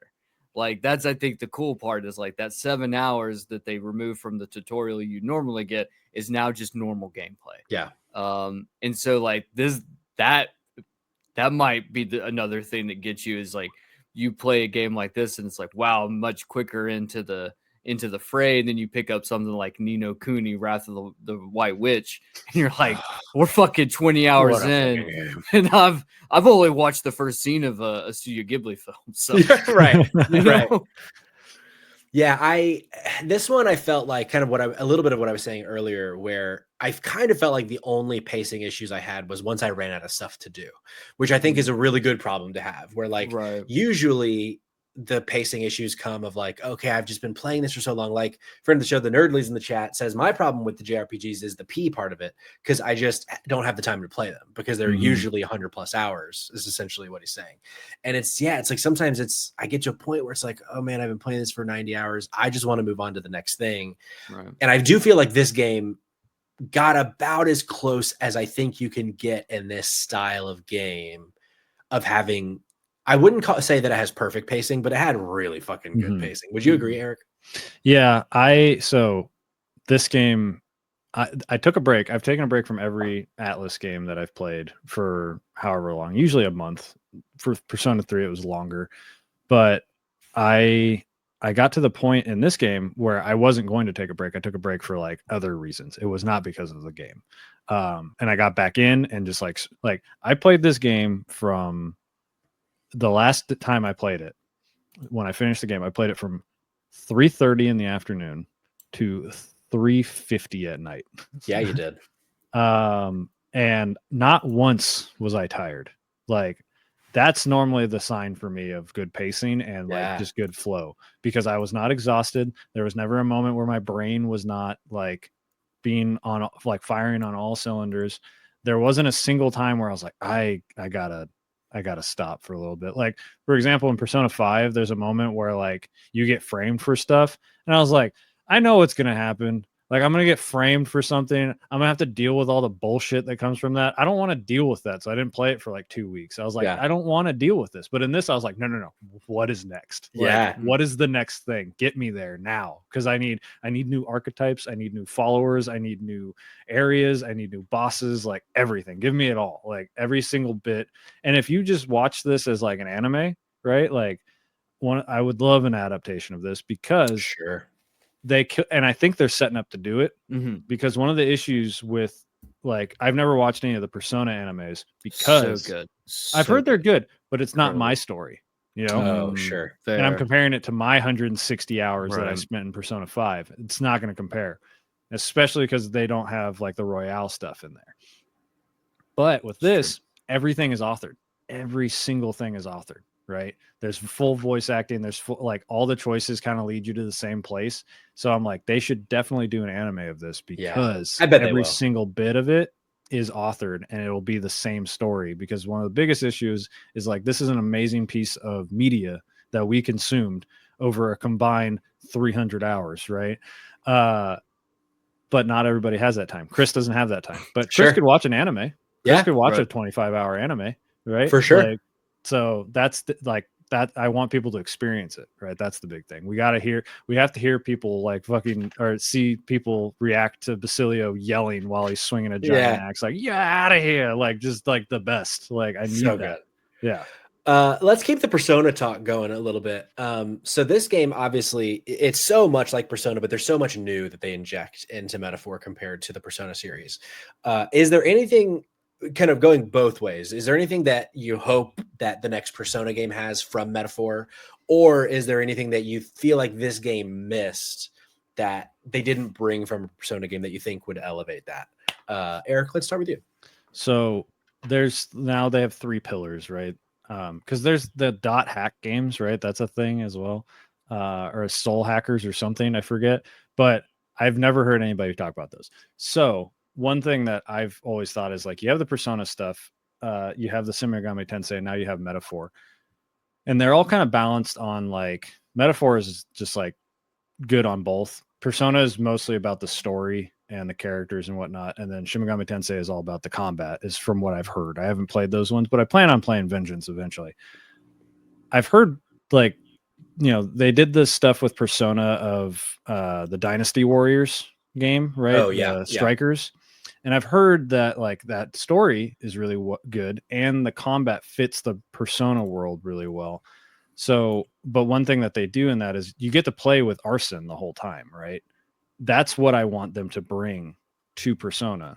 Is I'm not attached to any of these fucking Personas by the end of the game, except for the last one you unlock. That's like your canonical one. Like, I'm not growing with these Personas. I'm cutting their heads off on a guillotine and fusing them together, and then just zillion times. Yeah, I don't care. I want to be more connected to my Personas, right? I want to have that feeling of growth with my Personas and not just my character. I want them to be more like a Pokemon. So I want them to figure out a way to make the Personas more like the archetype system of mixing and matching, because my party members get to grow and evolve with their Personas. Why am I punished for using the fucking, I have to use the dick chariot? Like, I don't want to do that. I want the cool one that's riding a ship. Like, I want all that stuff. Yeah. That's I like that. That's my big thing. I'm like, I have no idea how they could do it without just copy and pasting the archetypes, right? And losing that Persona vibe, right? But, like, just pick the good ones, right? The ones that showed up in this game, like Thor and Shiva and, like, stuff like that. Like, you could just keep those ones. We don't need all of the ones. I feel like there could be a kind of a mix of both, of, like, you're still collecting a card or whatever, and like, it just adds an attribute to your Persona. That, like, your Persona is always the guy with the ship, but then now it's a guy with the ship that can do lightning shit and ice shit. No, okay, I'm gonna trade these things in, get rid of them, and because I have these new things now, it can be fire and I think punching. you're onto like, it. I think that could be you're cool. onto it. That could Yeah, be cool. I think you're onto it because there's already cards. Like you already use ability cards to add. I think you're onto it. I think that's like literally it. You solved it, Patrick. Call Atlas. Atlas, right call now. us up. Cayman, how about you? Anything that you would like to bring from Metaphor to Persona, or vice versa? Yes, like the active combat system, like we mentioned before. I think that the other big thing, I while I enjoyed the subway, I think I would rather like to see like smaller dungeons, smaller optional dungeons. I think were a really big highlight for me in this game. There's a lot of stuff that you don't even have to go to. Yeah. Like I think Eric, you said you didn't do any of the trial dragon trials, did you? No, I did. Remember, You did. I went Okay, back. Yeah, you I went did. You went back. back. Okay, good. Because I was like, no, I can't not do it. Because those were some. They're completely optional. It's not necessary to do them, but there's some of the most fun dungeons in the game, and I think that Persona could probably do with maybe some of the other followers that you pick up that that you're having to kind of heal their hearts, and those stories of like maybe giving you the ability to go into a 1-day dungeon where you get to go in and like fuck around with the politician, with his heart, or something along those lines that I think would make a game like that even better, because you don't feel as limited or forced into like, I can only spend 3 days here before I have to move on to here because the timeline's so tight. Whereas I think like if you do give the ability to have more dungeons, then I feel like you have more spice of life, variety in there, and I think that's always a good thing. I like Elden Ring. I think one of Elden Ring's biggest strengths is the fact there's like 500 dungeons you can go into. Sure. They're all dog shit. I mean, most of them, yeah. But they're there. I like that. I think even though Metaphor has a few things that kind of lock you in terms of calendar wise, it is so like comparing it to any Persona game, it's like a different system comparatively. Like it's so much more kind of free to let you do kind of your own thing, which I like.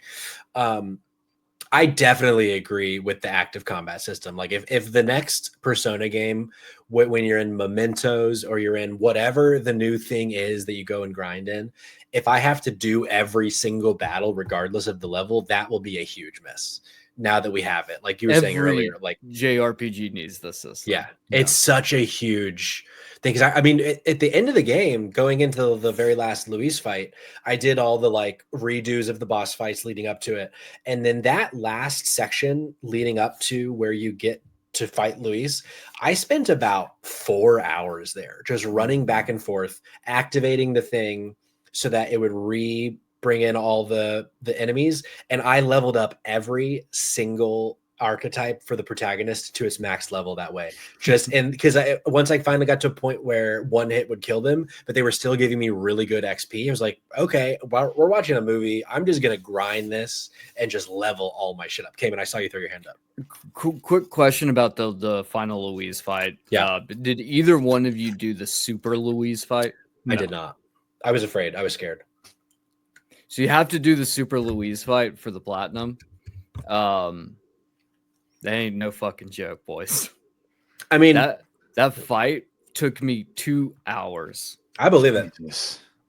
Fighting Luis, having gotten him as weak as he possibly can go by killing the 7 other bosses before, I was like, this guy's still fucking hard. So I can only imagine. It was the only time I've ever dropped the difficulty. I had to drop it to the easiest difficulty because I was like, unless I back out of this dungeon or back out of this fight and lose all the progress I've put towards it and then grind until level 99, I won't be able to like do this. Which I will say to that point though, for anyone who maybe is a little bit nervous about like, well, I've never played games like this and I don't know if I'll be good at a game like this. I think that there's a wide enough berth of different difficulty options that you can have whatever type of experience you want. And for those people who are very nervous that like even the easiest difficulty might still be too much, because if you know anything about Shin Megami Tensei, those games are nightmare difficulty. those games are fucking hard. And Persona is not easy by any stretch. Like, if you don't do it right, like, you can really put yourself in a bind. The easiest difficulty, called storyteller mode, you auto revive when you die. Yeah. And that was literally the only way I got through that Super Louise fight. So it was not going to happen. Yeah, that I wanted to ask that. So what did you play throughout the story? What difficulty? Oh, I was on normal during my main playthrough. Mm-hmm. My normal, and then dropped a storyteller for Super Louise. Mm-hmm. And then on my second playthrough, I dropped it to easy because you couldn't face the in New Game Plus boss without playing on. If you played on story, he doesn't pop. Right. So you have to play it on easy, so you can't auto revive. So the trick to it, just spoilers, the trick to it is that there's a particular meal that you can cook. So the goal is you grind Maria up so you get double food. Once you get to Alterbury, or once you get to the water, Heismay lets you fish, and then you save scrub until you get the trout of the king of the lake. Oh yeah. You take those and you bake sublime spoonfuls that give you an additional 4 turns.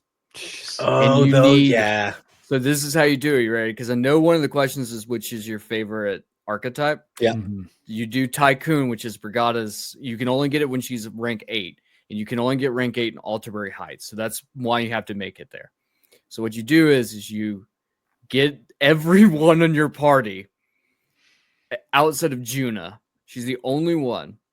And the reason being is because you use her to cast Sublime Spoonful.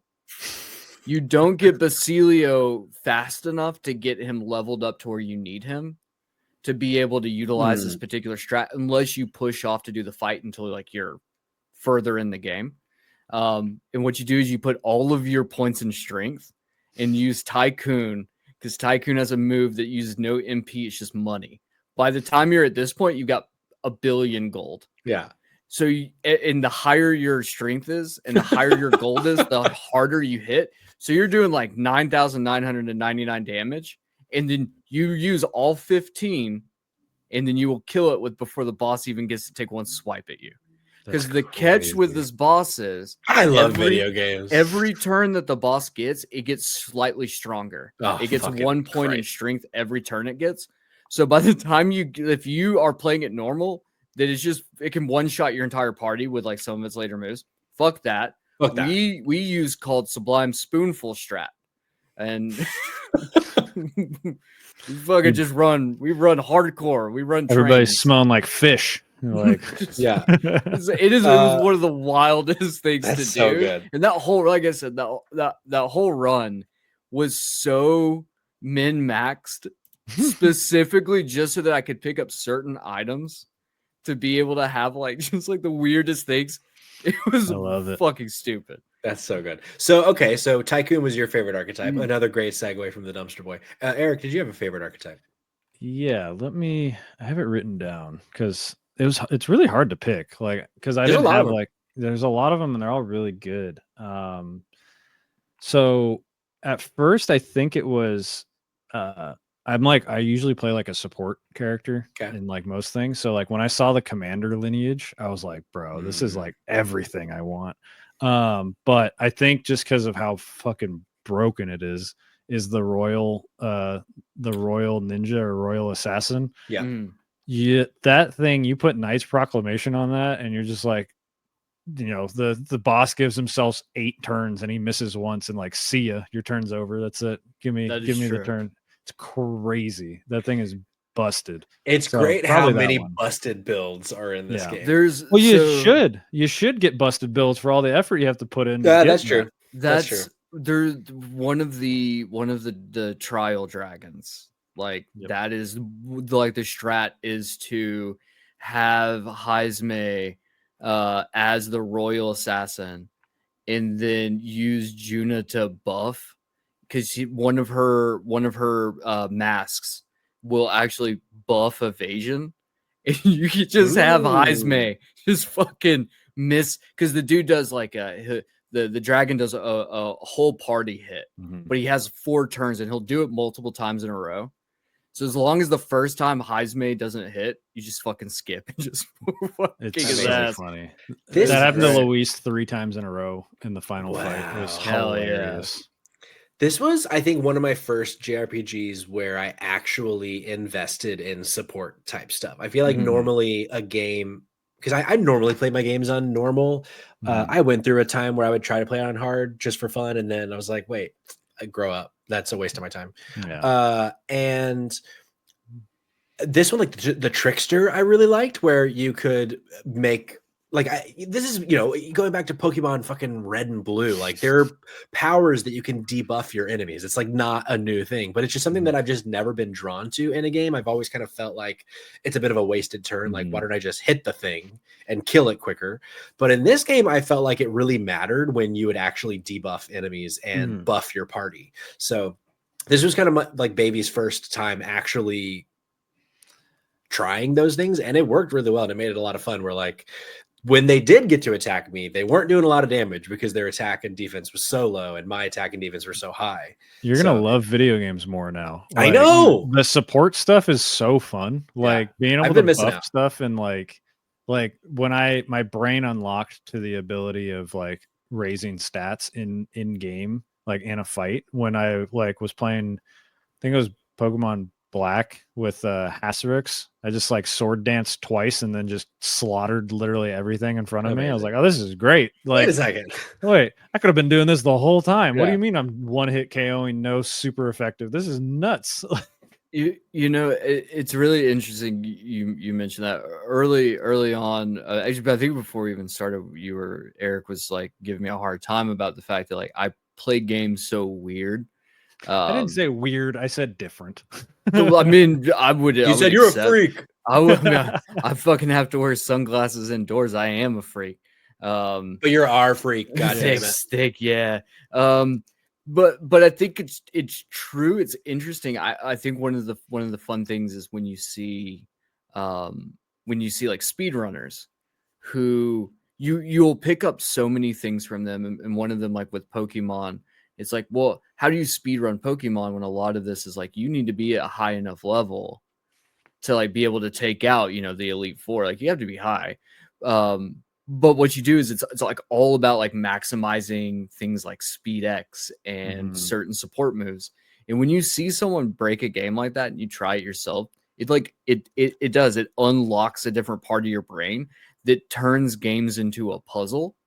So not only are you doing like, and you'll have this like they're like when I was playing Proteus, the boomer shooter, there were moments in that game where there were certain trophies like doing a hitless run that was like, it was easier to do it on a much harder difficulty setting because of the enemies that pop, because they have slower charge times to shoot, and all you need to do is run.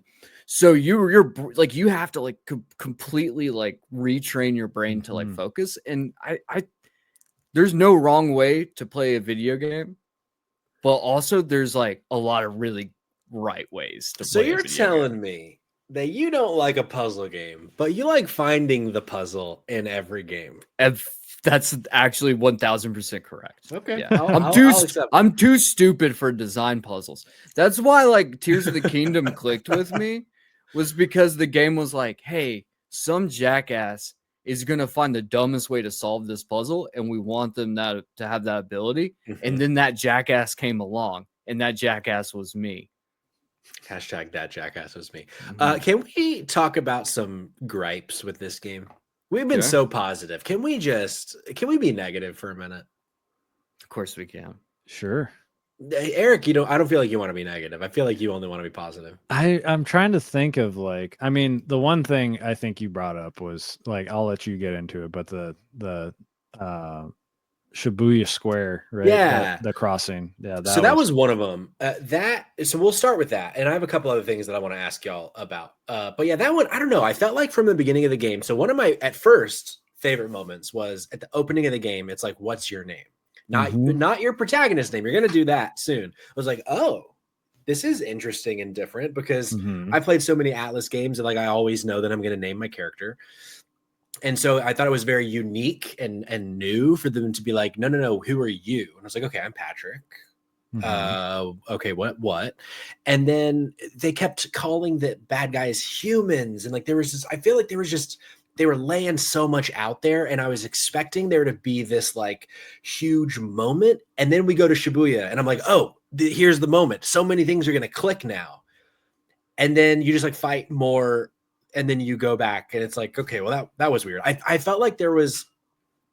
And maybe I'm just an idiot and I missed it, but I feel like there were so many things that they kind of laid out that I don't, specifically with like breaking the third wall, that I feel like they didn't ever close the loop on. Did I miss something, or do you guys feel that way too? I definitely feel that way. Okay. Like that was like, because the other thing is the starting screen. When you go into the starting screen, if you don't skip past that cutscene, it like shows like modern day, and it's like active, and like there was tons of advertising for this game to have like there's going to be, and I think that's where they missed the mark a lot, and that's one of the things I really like about Persona is that alternate world, right? Yeah. We didn't dive into it ever, because even going into the Dragon Temple and you go to Shinjuku, you're actually just in Shinjuku. You're not in an alternate world that you walked into. It's like, no, this is just ancient ruins. And then there's the floating ancient ruins in the sky that go completely unexplained and everything like that. Like they were right there. They were so close of going like further. Cause I was like, oh, that's cool. My name's in this book. Right. And I'm like, that's great. The true seeker, Eric. I'm like, all right, what is that going to mean? And then at the end, they're like, thank you for guiding the prince. And I'm like, you're welcome. That's very nice. I appreciate that. I love a good thank you. But you could have done more to like fuck with me, the player. Yeah, I agree. I don't know that we needed fucking Psycho Mantis making us change our controllers, but like I kind of, with the way that they were setting that up, I was expecting there to be a thing. And so one of the questions you asked, we don't necessarily have to jump to that right now, but you had asked, Eric, do we think that we could, how would we see like a royal sequel, or do we even need one? I feel like that's the only thing that I could see being here more. I don't think we need more people. I don't think we need like another specific like huge story moment of like within the world. I want to go to the real world. I want to say what are we missing here, and what can you add from that in like a metaphor royal or whatever. Right. But yeah, that was kind of one of my only big like story beats of like everything else clicks for me, but that's one where I was like, I don't know. I feel like it needed a little more time in the oven. Agreed. Well, I guess we're kind of here now. Royal metaphor. Do we think it should happen? Do we think it can happen? I don't think it needs to happen. I think I think they're now, especially with episode Igus for Persona 3 Reload, I think they've caught up with Pokemon, right? Pokemon doesn't do the second release. They do a DLC. I think they're to that point now. Okay. Could they add stuff with the DLC that's like new? Right. Like, and so when you do a new playthrough, you have some new stuff that's in there, right? You could do that. Especially with how nice New Game Plus is. Like, I would be down to, if they're like, here's the DLC, here's a bunch of stuff we added in the main story that ties into the DLC. I think that stuff would be cool. But honestly, if they don't touch this game and they just get a sequel, I think that would be fine too. Like, I don't think it needs anything. Yeah. Do you expect sorry, yeah, keep going, Kevin. Yeah, I agree with Eric on this one. I definitely think that like I don't think we need a royal for this. I think a proper sequel would be just fine, but a true sequel, not how Persona does, with Persona, each are standalone games.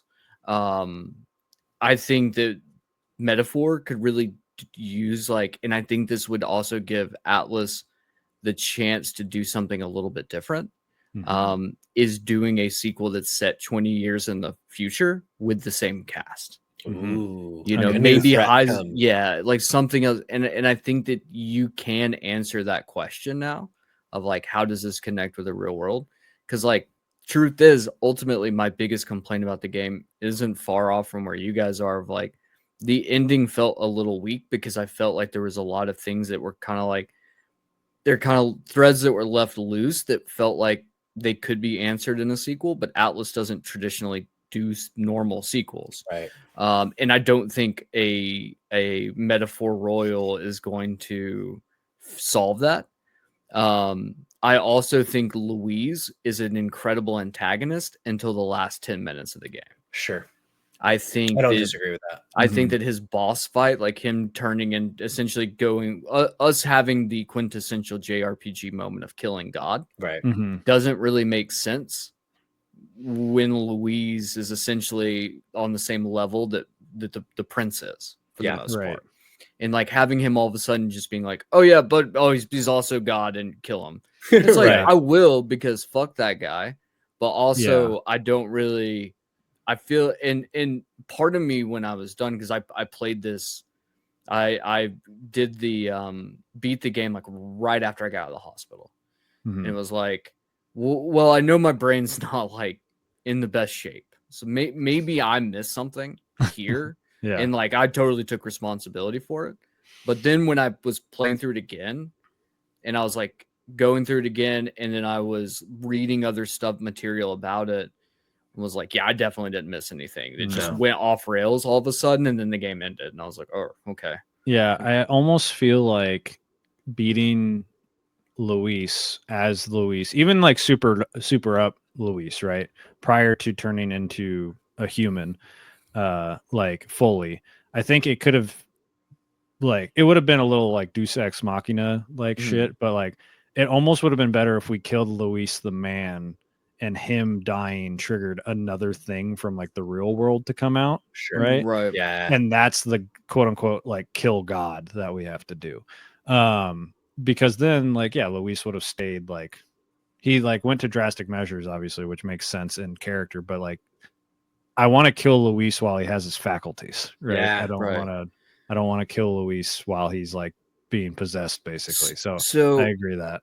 I one thing I will say about New Game Plus with the New Game Plus boss that doesn't solve this issue, if anything makes the issue maybe worse, is that the New Game Plus boss you fight, the Red Dragon, the Great Red Dragon, it's from the Book of Apocalypse that Moore has, and he's like, when you beat it and you like come out, and he's like, you destroyed the threat that's been chained up in this book.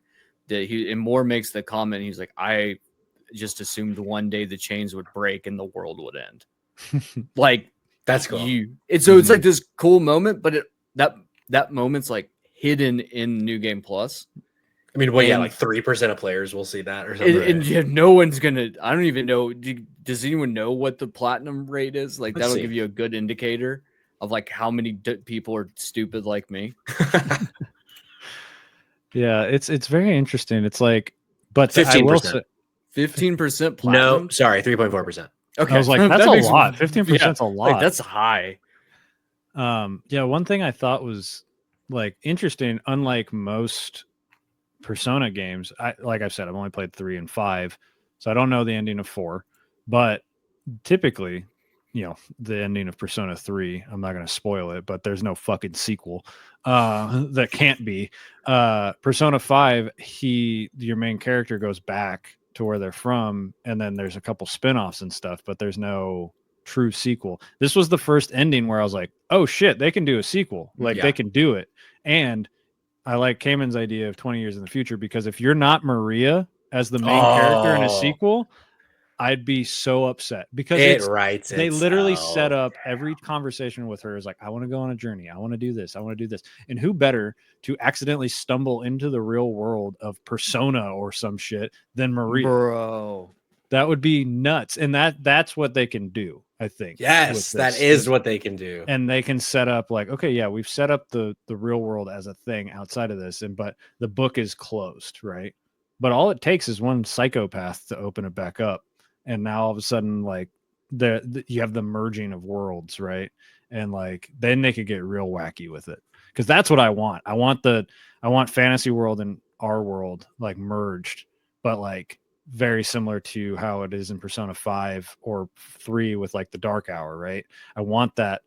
But like Cayman said, I also want to be able to go do little mini things throughout. So that's how you could kind of mix it. But I don't know that all I need is Maria as the main character for a sequel. That's it. I'd Fuck be you, so Jake happy. Twitchin. Meta 4 out of 10 Fantasio my ass. This game rules.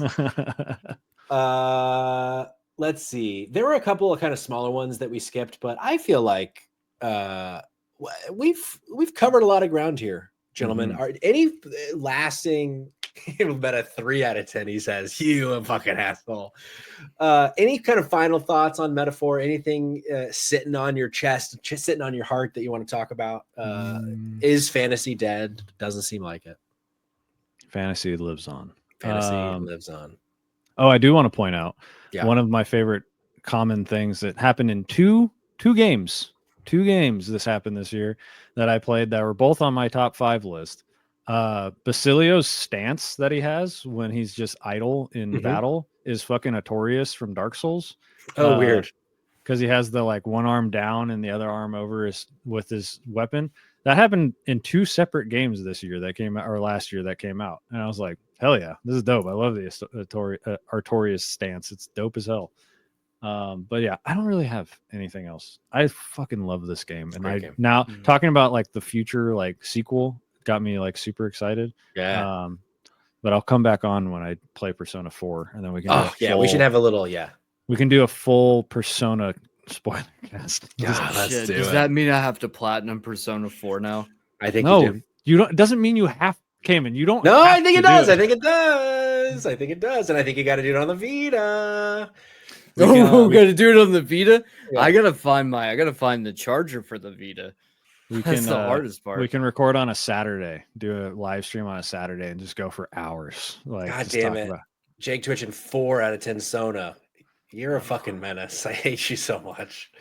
Yeah, I was listening back, Jake. I was listening to the game of the year, and I have so many discussions I want to have with you about 1,000 Times Resist being boring and stuff. Yeah, you're in trouble, Jake. You are in trouble. You're in trouble.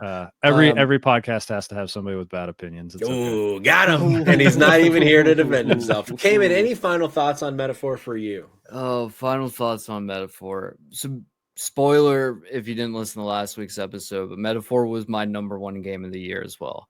I think this game is really special. I know we kind of touched on it last week. We'll do it again, but like being in the hospital and having playing Metaphor in the hospital, and not like that being something that was kind of like keeping my mind off of everything going on, was like, it's one of those games that the story itself, I think, is really fucking important. Yeah. And I think that the story itself right now in today's political climate is very prescient. And really, the through line, like we said before, it's about, to make the world a better place, we have to do it through the kindness of our hearts and helping others. And I think that right now, the political climate that we're in, we're not doing that anymore. It's just hatred and vitriol. And like, let's be honest, like, sorry, I'm going to be the one who has to say it, but like, the current leader of the free world is Luis. And like, we need to be the prince, right? Mm-hmm. Yeah. Like, we need to be this party. Like, and I think that's why I think that this game is really important, is on a macro scale, we all can be that. On a micro scale, I needed that in that moment. And I think it's a great game. And I think like, if you've never played a JRPG, I don't know if I would say this is where to start, because it's so fucking good, and it might it might very well ruin you. But I do think like everyone should give this a shot, just to have the story alone. Yeah, there's a demo. That's a really, really good point. The demo is a wonderful way to see if this is for you. It's like 10 hours long. Like, if you don't know by then, for sure, right? Yeah. And look, if you don't play it, like, believe me, there's enough videos online where you can watch someone walk through it, just experiencing. I think the story right now in today's world is a story I think we all need to hear. Yeah. And I think that's what's really important. And those are my final thoughts. Let's go. I'm going to go climb into my coffin now. Love it. Yeah, we didn't really talk a whole lot about like the political side of the game, but I do think that that's like a really important theme of it, of like the power of public opinion and how easy it is to sway public opinion when you have someone charming, and whatever charming can mean. I think it's a really they handle it really well. Yeah, there's a line. I don't often write down a line from a game, but there's a line at the end of the game that Gallica says that I think kind of is the nutshell of the game that has really stuck with me. She says, "You've got the power to change the world, and the one who gave it to you was, well, yourself." I think is like such a great fucking just punch of that's Metaphor in a nutshell. Is if you want to see the change, you got to fucking do it. So it's really, really good shit. Well, we have been going for a while, so instead of discussing the Switch 2, I do want to just quickly run through a quick little spotlight of some news of this week. So reportedly Switch 2 is coming on this Thursday, so day of release of the podcast, unless I can get it up tomorrow, but I don't think I will. So keep an eye out for that. If so, we're going to do an emergency podcast Thursday night with some friends. Xbox having its next _ event, we're calling it. January 23rd at 1 p.m. Eastern, they're going to show Compulsion Games' South of Midnight, Montpellier-based Sandfall Interactive's Claire Obscure Expedition 33, and id Studios is showing Doom: The Dark Ages. Plus, there's a fourth unannounced game that they're teasing with all sorts of rumors of what that might be. Might be Oblivion, might be something Japanese. We're going to find out next week. If it's not Oblivion, calling it now, Dragon Quest 13 or Dragon Quest 12. Brave Fencer Musashi?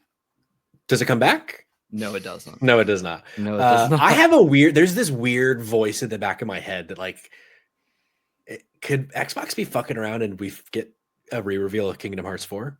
Probably not. No, but... you know what it could be? Tenchu. Oh, sure. That would be a Microsoft fucking game. Microsoft would be like, what game should we get? What game do the people want? Tenchu. Let's go. Jake Twitchen in the chat says, Brave Fencer Musashi mentioned I'm so stiff. When are you going to play Musashi on stream? Or are we going to play it together? Some updated rumors suggesting, we just said it might be Oblivion. Also, there's some suggested rumors that there's a remaster coming in June. I think it's either going to be a remaster or a remake based on the rumors. So that's fun. Assassin's Creed Shadows delayed again. Yves Guillemot going to be rolling in his grave soon. So let's all say a collective prayer for that franchise and that studio. And then apparently more Xbox franchises are coming to PlayStation, Halo, Gears, all sorts of things, Microsoft Flight Simulator. So should be a fun year of all sorts of stories. But for now, I had a great time. We ran long, but any chance to talk about an Atlas game with the boys? With the boys. This is the first time I've ever gotten to talk about an Atlas game because I've slowly, throughout since I played Persona 5, Persona pilled people. And I've gotten 2 fully. I've gotten Cog. He is currently playing Metaphor and Persona 3. Yeah. So I basically do that. That's my big goal on my show is to get Jess to play Persona 5 Royale and completely like throw the whole thesis of my show out the window and talk about that game for as long as possible. But this was a great time. It was I do this to shows. I come on shows and make them run long because hell yeah. We love to see it. Yeah. Well, Eric, anything that you'd like to plug, maybe your streams, maybe your podcast by name, what you got? Yeah, if you wanna check me out, if you're watching live right now, I will be on stream. I will be streaming in like 24 hours on MrTheHuman. It's underscores between each word. You can just look up MrTheHuman on Twitch. I'll come up. I stream at 6:00 Mountain Standard Time for now until daylight savings time changes. And Arizona's like, no, we don't do that. And I move to the West Coast. And then if you want to check out my podcast and listen to me talk for a really long time, it's Short Game Long Talk on all podcast platforms. So you can look that up. We did an interview with 1,000 Times Resist dev and creative director and writer of the game. That was our first really good episode. Thank you. That was super sick, and I'll probably have a new episode out this coming Monday. Cool. For a little more chit chat on 1,000 Times Resist. So that's my stuff. Hell yeah. Thank you guys for having me again. Of course, always welcome. The door is always open. Cayman, how about you? Yeah. So this is when I loop back around from the beginning. And I shout out our Discord. You should come and join our Discord, the Spotlight Games Discord. You'll find both Patrick and Eric and myself there. But if you want to see like specifically what I'm doing, I'm constantly posting dumpster dive reviews. We're workshopping some ideas on how to turn those into short form content for the internet.